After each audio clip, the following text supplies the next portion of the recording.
Halo semuanya, Assalamualaikum warahmatullahi wabarakatuh.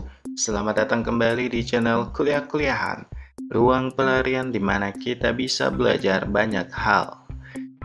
Bertemu lagi kita di segmen komunikasi auditor kepada pihak penanggung jawab tata kelola, dan ini adalah video penjelasan kelima.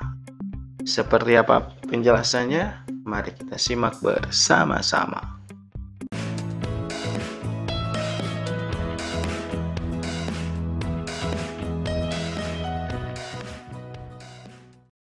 Baik teman-teman, mari kita lanjutkan pembahasannya. Selanjutnya adalah terkait dengan hal-hal yang perlu kita perhatikan saat melakukan komunikasi ruang lingkup dan saat direncanakannya audit. Ketika komunikasi kepada pihak yang bertanggung jawab atas tata kelola, ini dapat membantu auditor untuk merencanakan ruang lingkup, dan saat audit, maka hal tersebut teman-teman tidak mengubah tanggung jawab auditor untuk menetapkan strategi audit dan perencanaan audit secara keseluruhan. Termasuklah diantaranya sifat, saat, dan luasnya prosedur untuk memperoleh bukti audit yang cukup dan tepat.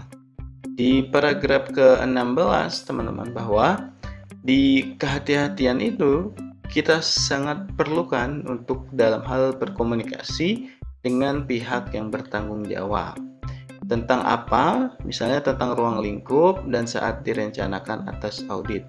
Sehingga kita tidak mengkompromikan keefektivitasan terhadap proses audit.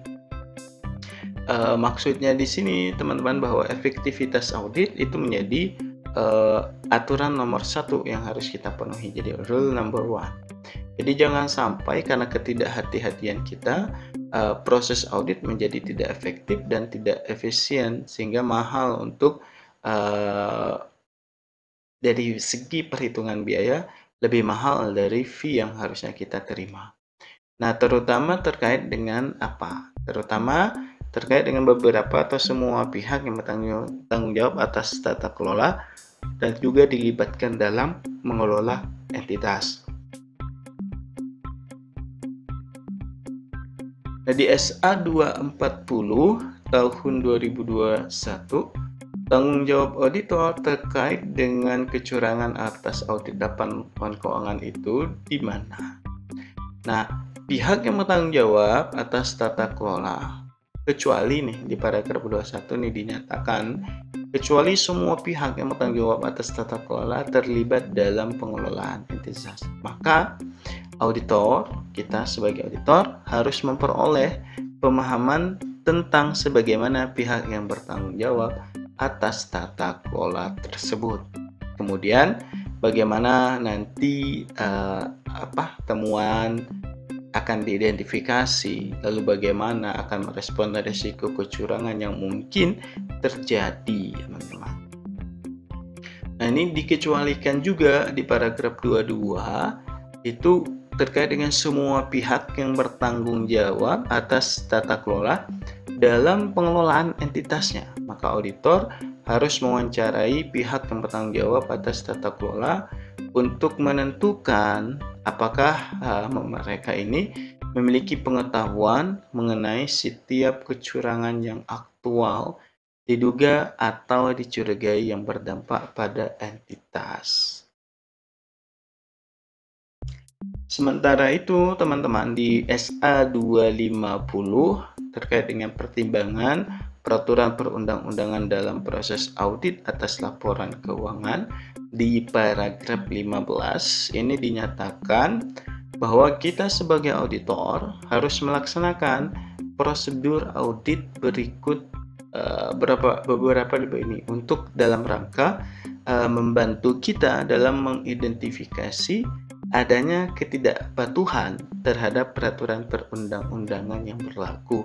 Misalnya mungkin akan ada dugaan terjadi korupsi, kolusi, dan nepotisme, atau misalnya pencurian dan lainnya. Nah, di sini kita diharuskan untuk meminta keterangan kepada manajemen, dan kalau jika relevan kepada pihak yang bertanggung jawab atas tata kelola mengenai tingkat kepatuhan entitas terhadap peraturan perundang-undangan tersebut. Dan yang kedua, kita juga harus menginspeksi korespondensi dan jika relevan dengan pihak yang berwenang dan yang menerbitkan izin dan peraturan. Di sini teman-teman, kita punya tanggung jawab untuk meminta kepada manajemen dan jika relevan kepada pihak yang bertanggung jawab atau kepada TCWG untuk memberikan representasi tertulis bahwa telah mengungkapkan kepada auditor tentang seluruh ketidakpatuhan atau dugaan ketidakpatuhan terhadap peraturan perundang-undangan. Dan ini dua hal ini teman-teman bisa kita lihat di surat pernyataan manajemen. Itu isi dari pernyataan manajemen kurang lebih dia akan memberikan pernyataan tentang misalnya dalam penyusunan laporan mengikuti standar yang berlaku dan juga sudah bebas dalam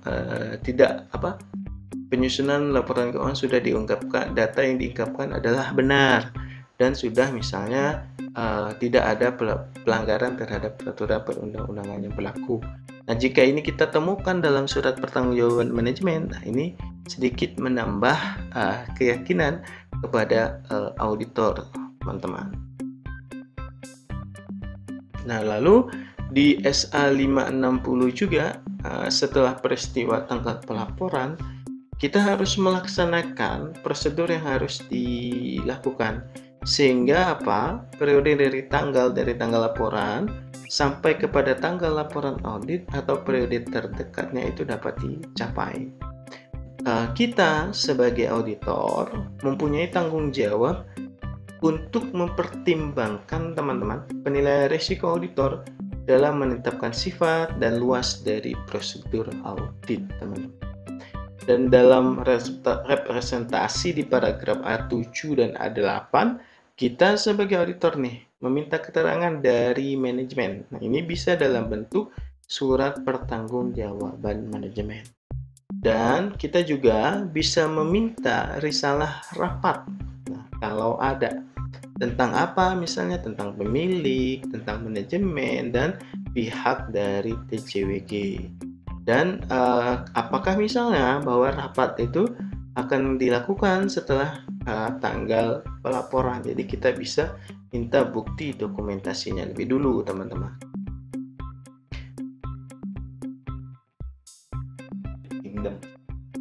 Baik teman-teman, terima kasih.